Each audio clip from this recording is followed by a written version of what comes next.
साथियों, आप सभी का नवरात्रि के चौथे दिन में आपका पुनः स्वागत है। अभी तक आपने डॉक्टर रमा गोलवलकर जी से गौरी के माँ दुर्गा के 3 रूपों के बारे में उनके दृष्टिकोण से सारी बातें सुनी। आज उन्हीं के दृष्टिकोण से आज चौथे दिन माँ गौरी के स्वरूप के बारे में उनसे जानेंगे। डॉक्टर रमा गोलवलकर। योऽन्तः प्रविश्य मम वाचमिमां प्रसुप्तां सञ्जीवयत्यखिलशक्तिधरस्वधाम्ना अन्त्याश्च हस्तचरणश्रवणत्वगादीन् प्राणान्नमो भगवते पुरुषाय तुभ्यम्। सर्वमङ्गलमाङ्गल्ये शिवे सर्वार्थसाधिके शरण्ये त्र्यम्बके गौरी नारायणी नमोस्तुते। आप सभी महानुभावों को, मातृशक्ति को मेरा शत शत नमन। और आज नवरात्रि के इस चौथे दिन, चौथे पर्व पर आप सभी का मैं मनपूर्वक अभिवादन करती हूँ और आपके प्रति आभार प्रकट करती हूँ। मैंने पिछले 3 दिन में जो कुछ कहा उसके विषय को मेरे ज्येष्ठ भ्राता श्री अरविंद जी तिवारी ने आपको सभी को बताया ही होगा, और उन्होंने जो मुझे कहा कि आपको ये प्रस्तुत करना है, मुझे ये अवसर उन्होंने प्रदान किया और उसके लिए मैं उनका बहुत बहुत धन्यवाद करना चाहती हूँ। और आप सभी लोग पिछले 3 दिन से मुझसे जुड़ रहे हैं, उसके लिए आप सभी का धन्यवाद।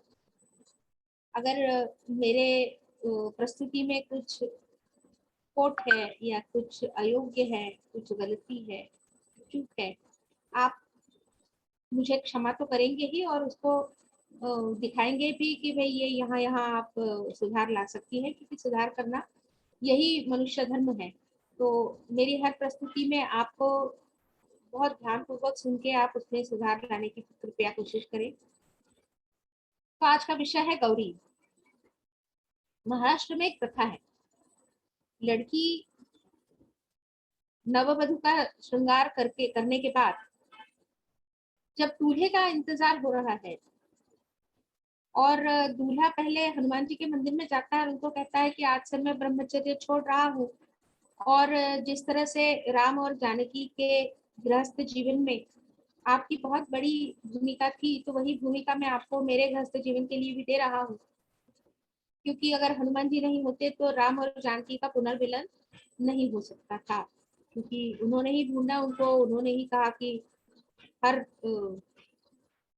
दुविधा को पार करते हुए श्री राम आप तक पहुंचने वाले हैं। तो संदेशों का आदान प्रदान करने वाले हनुमान जी ही थे, माँ सीता का ढाढ़स बनाने वाले भी हनुमान जी थे। तो इसलिए गृहस्थ जीवन में हनुमान जी भले ही वो ब्रह्मचारी हो, उनका बहुत बड़ा योगदान होता है, और उसी योगदान को मांगने के लिए दूल्हा हनुमान जी के मंदिर पहुंचता है। और उस समय नए वधु नववधु के श्रृंगार में बैठी होने वाली पत्नी हर गौरी का पूजन करती है। तो उमा पार्वती का नहीं करती, या उमा महेश्वर का नहीं करती, या महाकाल और काली का नहीं करती, या शंकर पार्वती का भी नहीं करती, ये हर गौरी का पूजन करती है। और हर गौरी का पूजन करते वक्त उसको यही सर्वमंगल मांगल्ये शिवे सर्वार्थ साधिके शरण्ये त्र्यंबके गौरी नारायणी नमोस्तुते, यही मंत्र उसको उच्चारण के लिए दिया जाता है, जपने के लिए दिया जाता है।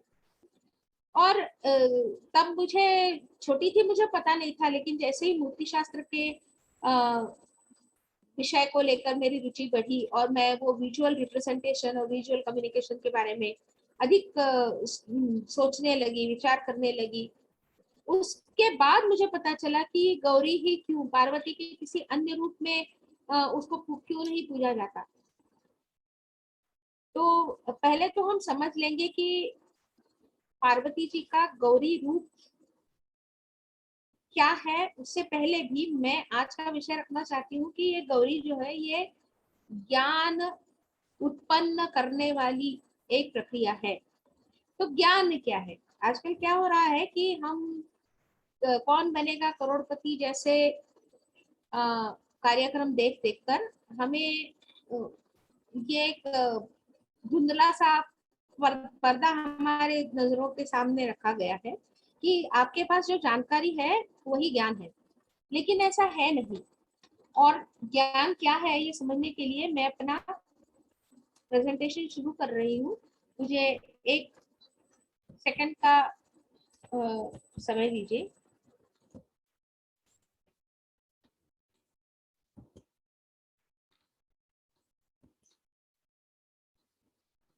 जी।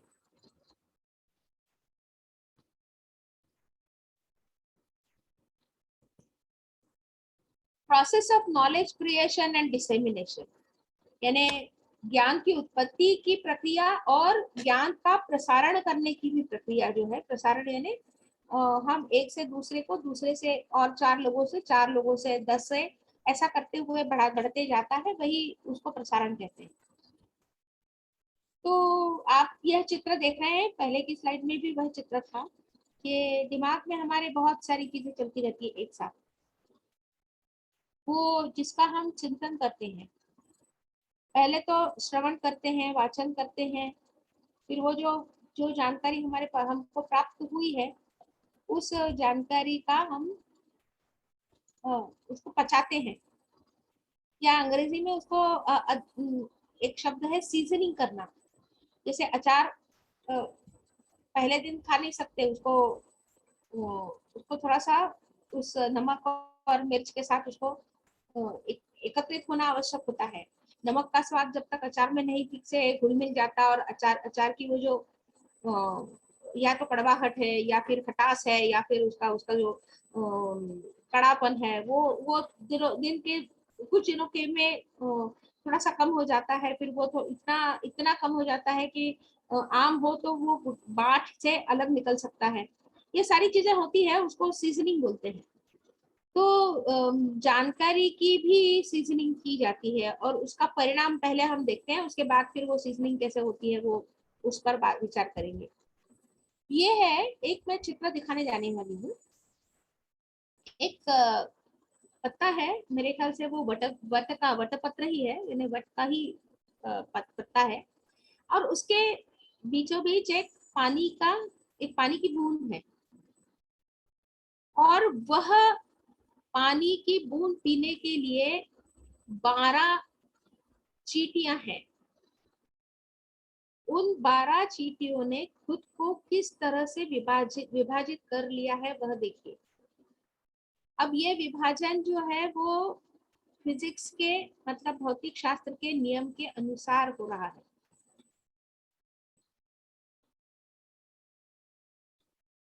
मैं रुकी इसलिए हूं ताकि आप सभी लोग इस चित्र को ध्यान से देख ले पहले,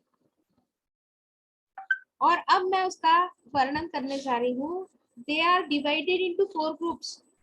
ये जो 12 चींटियां हैं, उन्होंने अपने आप को 4 गुटों में विभाजित कर लिया है, और हर गुट में बराबर 3 चींटियां एक जैसे आकार की और एक जैसे भार की यानी वजन की है, ताकि हर जगह पे एक जैसा दबाव हो, एक जैसा भार पड़े, उसका दबाव एक जैसा हो, और वह पत्ता हिले या डुले नहीं, और वह पानी का जो ड्रॉप है या पानी की जो बूंद है वह बह नहीं जाए।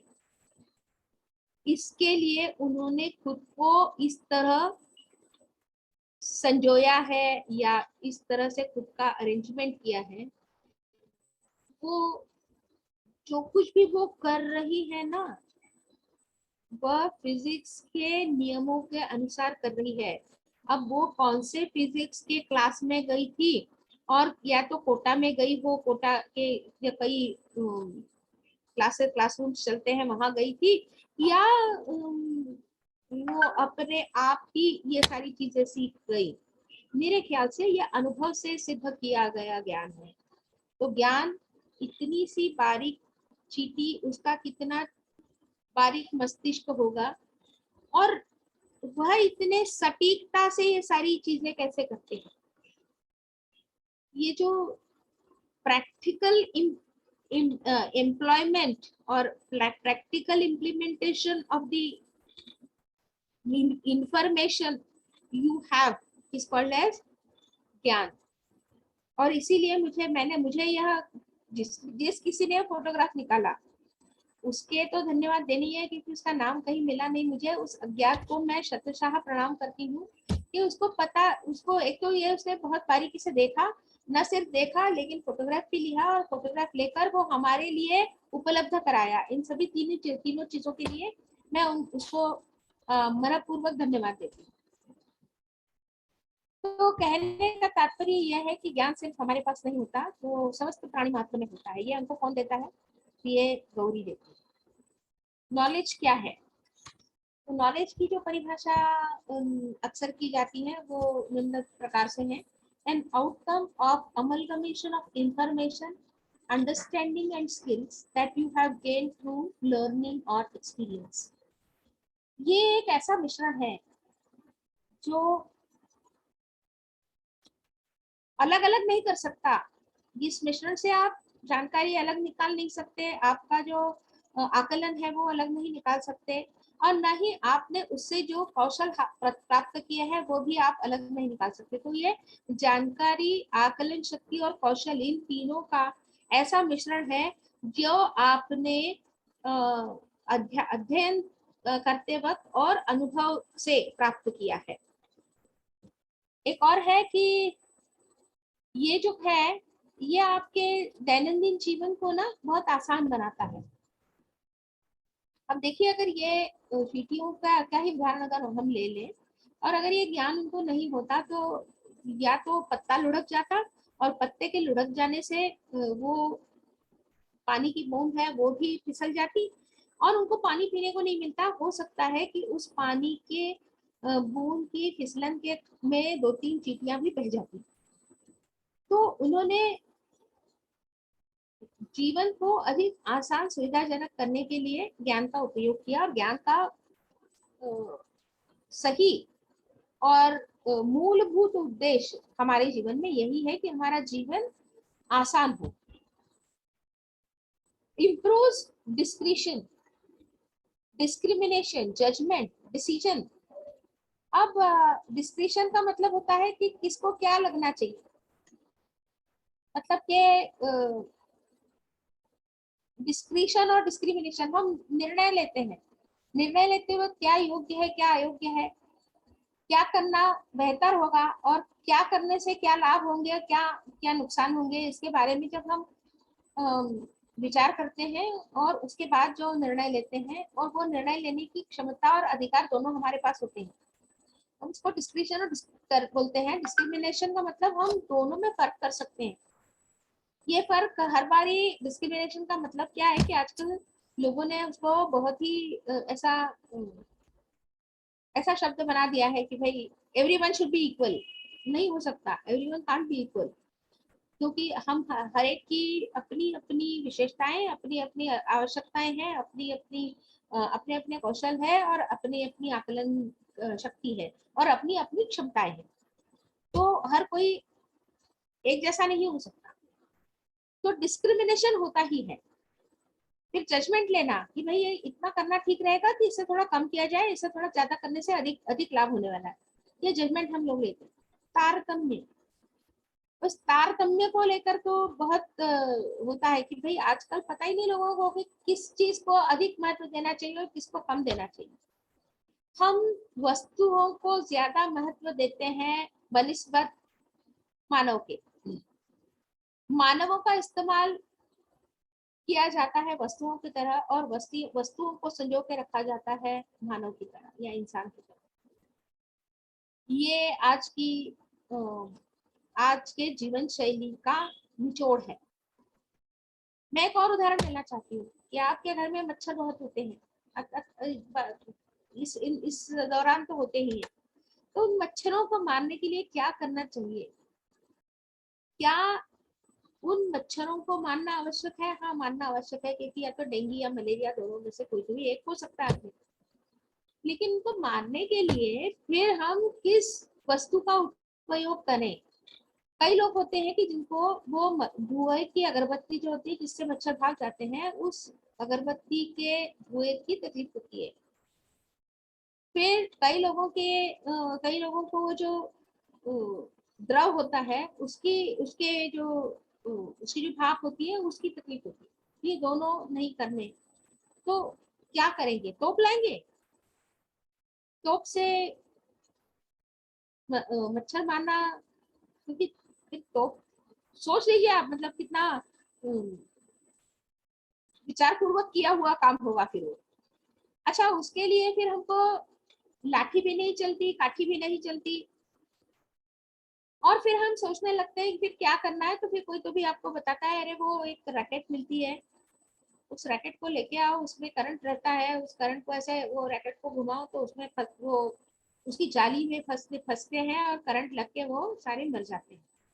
लेकिन मैं बताऊं आपको, जब दिवाली हो तभी इसका प्रयोग कीजिए, फटाफट फटाफट फटाफट आवाज आती है। कुछ दिनों के बाद अपने को उसकी भी तकलीफ होने लगती है, और जब बहुत सारे मच्छर जल के मरते हैं तो उनका एक धुआं अलग से, उसकी दुर्गंध और होती है। फिर हम कहते हैं कि भाई ये भी नहीं, वो भी नहीं, वो भी नहीं, हम कपूर को तेल में या ठंडाई को तेल में लगा के मिला के उसको लगा लेते हैं, या ओडोमस बना लेते हैं उसका। ओडोमस लगा लेते हैं, मतलब शरीर को लगा। तो कहने का तात्पर्य, हर एक की अपनी अपनी निर्णय लेने की और उनकी उनकी जरूरतें, सहूलियतें, इन सारों को मिला के फिर वो निर्णय लिया जाता है। तो ये सब जब हम करते हैं तो ये ज्ञान के आधार पे होता है। और जैसे कि मैंने आपको बताया कि AK-47 लेके आप मच्छरों को नहीं मार सकते। AK-47 छोड़ दीजिए, आप 303 की रिवॉल्वर से भी मच्छर मारना मुनासिब नहीं है, क्योंकि वो किसी और को लग सकती है, मच्छर बहुत कम है, और सिर्फ हाथ की थप्पड़ लगने से ही वो मर सकते हैं। उनके लिए इतनी बड़ी गोलियों का इस्तेमाल करने की आवश्यकता नहीं है। और फिर हमको कभी कभार ये भी समझ में आ जाता है कि समाचार पत्र जैसे चौड़े सतह वाली कोई अगर चीज लेकर हम उनको मारे तो वो और आसानी से मरते हैं। कहने का तात्पर्य यह है कि मच्छर मारने के अलग अलग प्रकार हैं, लेकिन वो कौन से करने हैं, उसके लिए क्या करना है, ये जब हम निश्चित रूप से उसका इस्तेमाल करके मच्छरों को मारते हैं तभी उसको ज्ञान कहा जाएगा। सेटिस्फाइज एक इंटेलेक्चुअल हंगर। हर इंसान के दिमाग में कुछ न कुछ जानने की और उस जानकारी से ज्ञान उत्पन्न करने की एक ललक होती है, लालसा होती है, भूख होती है, और उस भूख को का शमन करने की जो आवश्यकता है उसको भी यह ज्ञान पूरा करता है। Elevates the standard and quality of life of one who knows and the one with whom it is shared. तो ज्ञान का ऐसा है कि जैसे आपके पास एक अच्छा विचार है और मेरे पास एक अच्छा विचार है, और आपके पास 1 रुपया है और मेरे पास भी 1 रुपया है। अगर हम दोनों एक एक रुपया एक दूसरे के तरफ को दे दे तो आपके पास फिर वही 1 रुपया बचेगा और मेरे पास 1 रुपया बचेगा। लेकिन अगर विचार हम एक दूसरे को दे तो आपके पास भी 2 विचार हैं और मेरे पास भी 2 विचार हैं, क्योंकि मेरा विचार आपके पास चला गया और आपका विचार मेरे पास चला गया। मेरे पास का जो विचार है वो तो मेरे पास है ही, और आपके पास का विचार जो था वो आपके पास है। तो मतलब आपके पास 2 है और मेरे पास 2 है, और इसका कारण इसके कारण आपके जीवन का स्तर थोड़ा सा ऊंचा हो गया। उदाहरण के लिए अगर हम ले तो पानी में नमक और शक्कर सही मात्रा में मिलाकर आप डायरिया से पीड़ित व्यक्ति को दे सकते हैं, ताकि उसके शरीर का जो निर्जलीकरण है वो आप रोक सकते हैं। डायरिया के कारण शरीर का पानी शरीर में पानी की मात्रा कम होती है और उसका पुनर्भरण करना आवश्यक होता है। लेकिन सिर्फ पानी देने से अच्छा है कि उसके साथ थोड़ा सा नमक और 2 चम्मच चीनी डाल के 1 गिलास में आप उसको दें।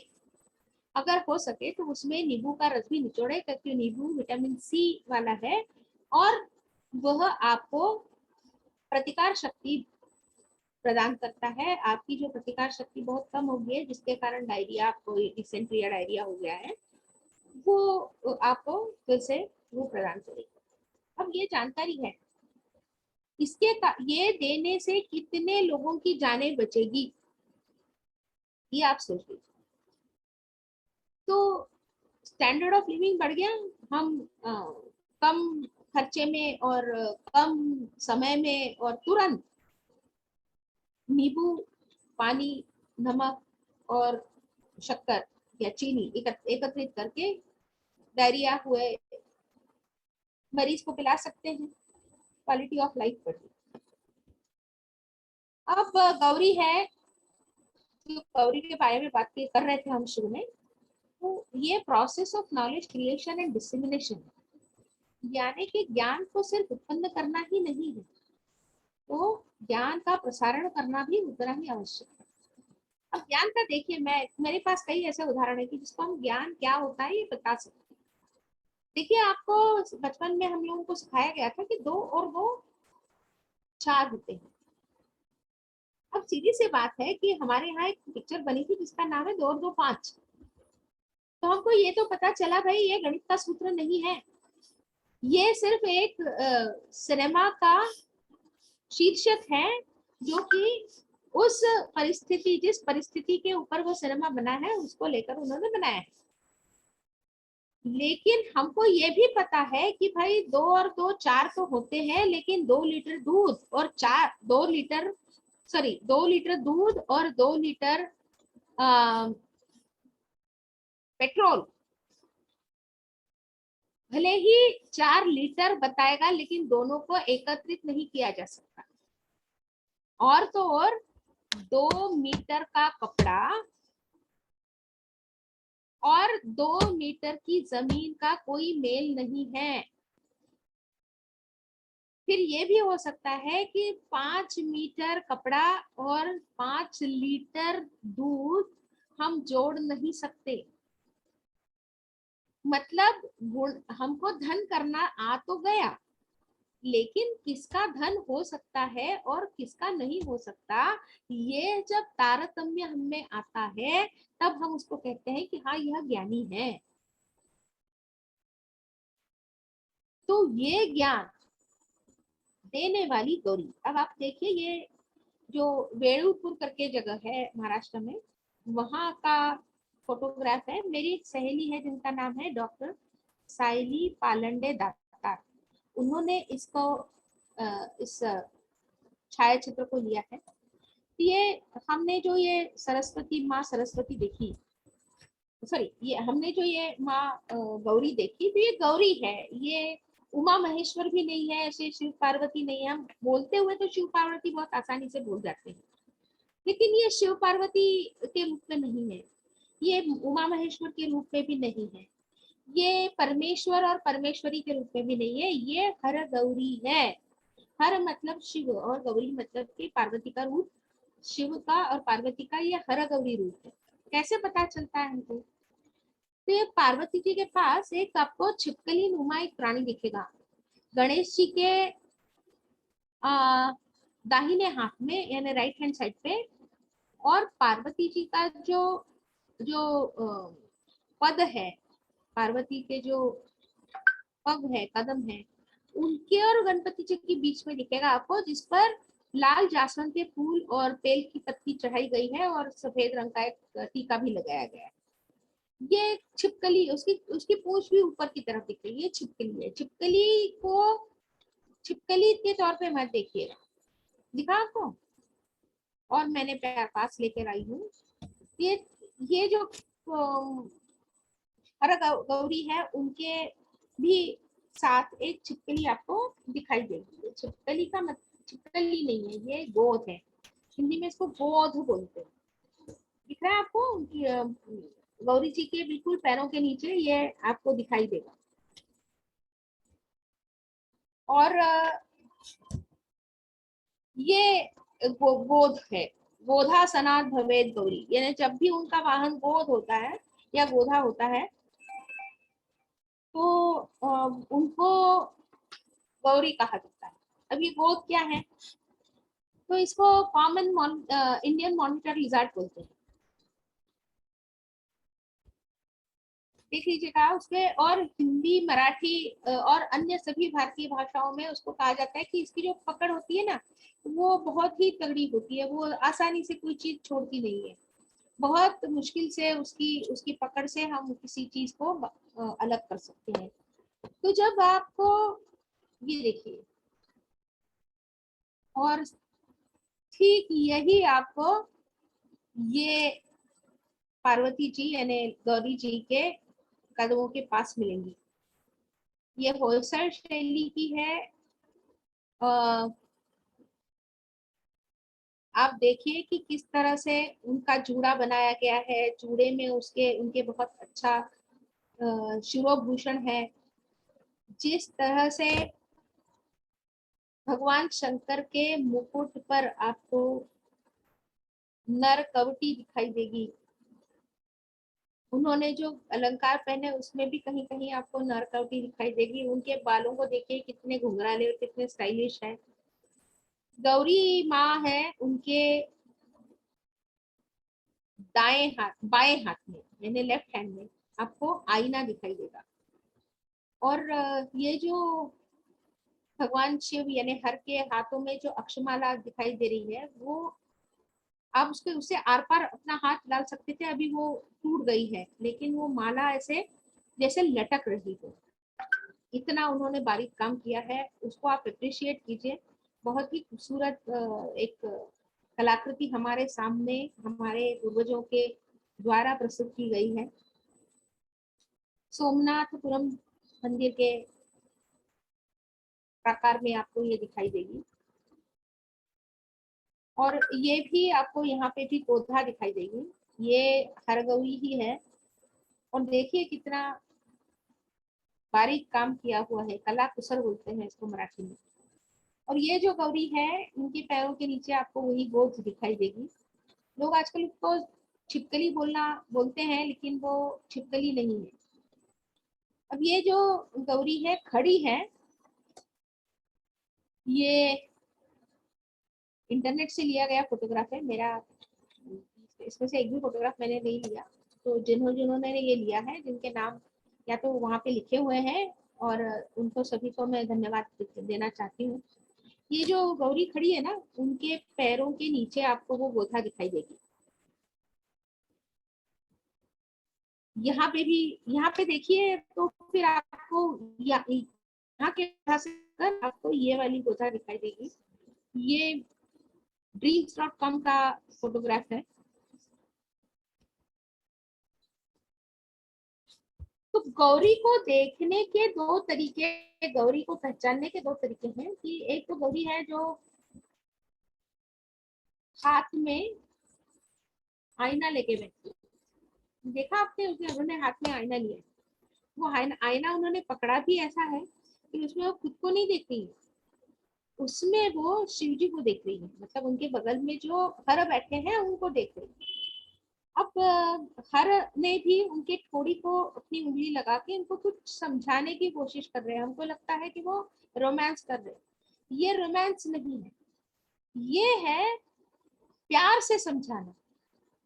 तो भारतीय परंपरा में होता क्या है कि कोई भी ऐसी गूढ़ विद्या हो, गूढ़ विद्या यानी तांत्रिक विद्या की बात नहीं कर रही हूँ, जो समझने में कठिन हो, आसानी से ना समझे, जिसको समझने के लिए कुछ विशेष ज्ञान की या विशेष पात्रता की आवश्यकता है, ऐसी सभी जो ज्ञान की, ज्ञान विषयक जो सारी बातें हैं, वो हमको सीधे तौर पे नहीं दी जाती। बताया जाता है कि एक दिन शिव जी को पार्वती जी ने पूछा, या उमा जी ने महेश्वर से कहा, या फिर प्रश्न किया, और इस तरह से वो कहानी शुरू होती है। फिर उनके प्रश्न का उत्तर देने के लिए फिर शिव जी अपने आप को अभिव्यक्त करते हैं, और उसमें से कुछ ज्ञान की बातें निकल के आती हैं, और जो पार्वती जी हमको देती है। तो इसमें दो बातें हैं। उन्होंने उपमा क्या प्रयोग की है कि उपमा अलंकार, उपमा खाने का नहीं, उपमा अलंकार यहाँ पे है कि शिव जी हर के रूप में सूर्य की तरह दिखाई देते हैं और गौरी जी मुझे पार्वती गौरी जी के रूप में चंद्रमा की तरह दिखाई देती है। और ये सूर्य और चंद्रमा मिलकर हमको ज्ञान देते हैं। अब इसमें दो बातें हैं। पहली बात तो ये कि सूर्य के प्रकाश से प्रकाशित चंद्रमा की जानकारी हमारे पूर्वजों को थी, इसीलिए उन्होंने हर को मतलब के शंकर जी को सूर्य की उपमा दी और पार्वती जी को यानी गौरी को चंद्रमा की उपमा दी। अब ये दोनों उपमाएं देखिए कि सूर्य का ही प्रकाश जब चांद से होकर आता है तो हम उसे चांदनी कहते हैं। उस चांदनी के प्रकाश में न वो तपिश है, न वो तपन है, न वो प्रखरता है और न ही वो तीखापन है। चंद्रमा की शीतलता के लिए हम तड़पते हैं। चंद्रमा शीतलता के लिए जाना जाता है। ज्ञान का प्रसारण शीतलता से सीधे धीरे धीरे हौले हौले एक एक चीज को बड़ी प्यार से समझाते हुए होना चाहिए। अब वो शंकर जी पार्वती जी को तो प्यार करते हैं, हमें करेंगे नहीं करेंगे पता नहीं, लेकिन पार्वती जी तो माँ है, उनको तो करना ही है प्यार हमसे। तो माँ पापा भी हमारे पिताजी भी हमारे जब कोई बात बतानी होती है तो पहले माँ को कहते हैं, फिर माँ हमको कहती है। आजकल की बात छोड़ दीजिए, मैं पुराने जमाने की हूँ तो मैं उसके उस हिसाब से बात करती हूँ। तो बच्चों के लिए माँ का जो स्थान है कि वो उसके साथ कुछ भी बोल सकते हैं, कुछ भी कह सकते हैं, कुछ भी बता सकते हैं, कुछ भी साझा कर सकते हैं। तो वो आसानी रिश्तों की माँ के साथ है, वो पिताजी के साथ नहीं होती। इसीलिए हर के रूप में शंकर जी वह ज्ञान गौरी रूप पार्वती को देते हैं और वह ज्ञान झेलने के लिए वो तत्पर है। देखिए उस पर उसको विषय का आकलन इस तरह से है कि जैसे गोधा ने किसी को पकड़ा हुआ। गोधा की पकड़ ध्यान में रखिए और उस तरह से विषय का आकलन, विषय के आकलन में विषय में आप पर आपकी पकड़ होनी चाहिए। अब ये जो आईना उन्होंने पकड़ा हुआ है ये बहिर्गोल भिंग का बना हुआ है। मतलब क्या? कॉन्वेक्स लेंस का बना हुआ है। क्यों? क्योंकि कॉन्वेक्स लेंस में अधिक ज्यादा चौड़ा दृश्य आपको दिखाई देता है, यानी अधिक ज्यादा से ज्यादा पृष्ठभूमि उसमें दिखाई देती है। और शिव जी स्वयं पंच महाभूत के प्रतीक है। पंच महाभूत यानी भूमि ही, आप यानी जल, अनल यानी अग्नि, अनिल यानी हवा या वायु और नभ यानी स्पेस। स्पेस यानी अंतराल, स्पेस या खाली जगह। अब ये पांचों की बनी हुई इस पूरी समूची सृष्टि को या समूचे विश्व को जब आप समझने की कोशिश करते हो तो भगवान शिव का प्रतिबिंब ही तो है, जिससे कि यह भौतिक विश्व की निर्मित हुई है। यानी भौतिक विश्व की निर्मित ही भगवान शिव का प्रतिबिंब है, या भौतिक विश्व ही भगवान शिव का प्रतिबिंब है, क्योंकि यह 5 तत्वों की बनी है और 5 तत्व शिव जी के अधीन है। तो हम जब ज्ञान लेते हैं तो इन 5 तत्वों से बने भौतिक विश्व का ही तो ज्ञान प्राप्त करने की हमारी कोशिश है, तो वह भी प्रतिबिंब है। ये प्रतिबिंब की जो उपमा है वो यहाँ पे इस्तेमाल हुई है। अब देखिए यहाँ पे भी उन्होंने हाथ में एक आईना धरा हुआ है जिसमें वो स्वयं को नहीं देख रही है, वो शिव जी को देख रही है। तो बताना हमारे मूर्तिकारों ने ये चाहा है कि जब भी आपको इच्छा हो तो ज्ञान का अर्जन करो, वही आपको मोक्ष तक लेके जाएगा। यहाँ पे देखिए बहुत प्यार से शिव जी पार्वती जी को कुछ बता रहे हैं और उनके हाथ में वही बहिर्गोल आईना है। यहाँ पे वो आईना लेके खड़ी हैं, जिसमें शिव जी तो दिखाई नहीं दे रहे हैं, लेकिन गणेश जी और कार्तिकेय जी हैं। ये बंगाल के कलाकारों ने बनाई हुई है, बंगाल शैली की है, बंग शैली बोलते हैं। यहाँ पे भी देखिए पार्वती जी है, नीचे गोदा दिखाई देगी गौरी गौरी, और यहाँ पे आईना लेके बैठी है शिव गौरी, शिव गौरी हर, और यहाँ पे भी गौरी हर ने आईना लिया हुआ है हाथ में। दिखाई दे रहा है आपको? कहने का तात्पर्य यह है कि हाथ में आईना होना चाहिए और नीचे गोथा होनी चाहिए, दोनों में से कोई भी एक रहे तो वो गौरी कहलाती है। यह हर गौरी का मिलन है, एकत्रीकरण है। आधे हर है और आधी गौरी है। फिर से आईना देखकर हम बता सकते हैं कि वह गौरी है। और जब भी आप देखिए इसमें शिव जी के हाथ में कमल का पुष्प है, मतलब ज्ञान की प्रस्तुति जब होती है और ज्ञान जब प्राप्त होता है तो वहां पे भी कुछ न कुछ सृजनात्मक क्रियाएं शुरू होती है। और इसीलिए इस गौरी को आज के दिन हम आवाहन करते हैं, आज के दिन उसकी पूजा करते हैं। और उनको देखिए उनका उनका मंत्र कैसा है, सर्व मंगल मांगल्ये, हर हर मंगल का मंगल करने वाली, या हर मंगल में जो मंगल्य है वह आप है।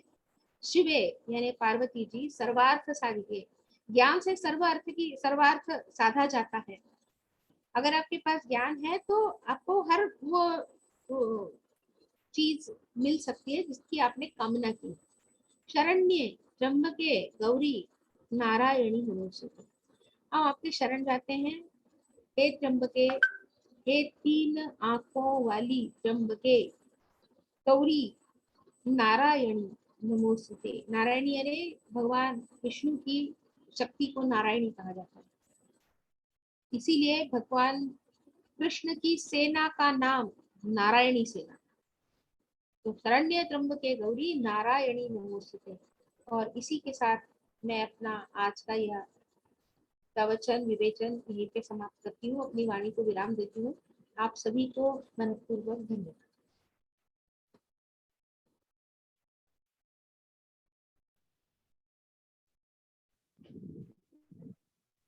बहुत ही बढ़िया विवेचन डॉक्टर रमा गोलवलकर। कैसे आपकी आवाज गई भैया? आवाज आ रही है? नहीं।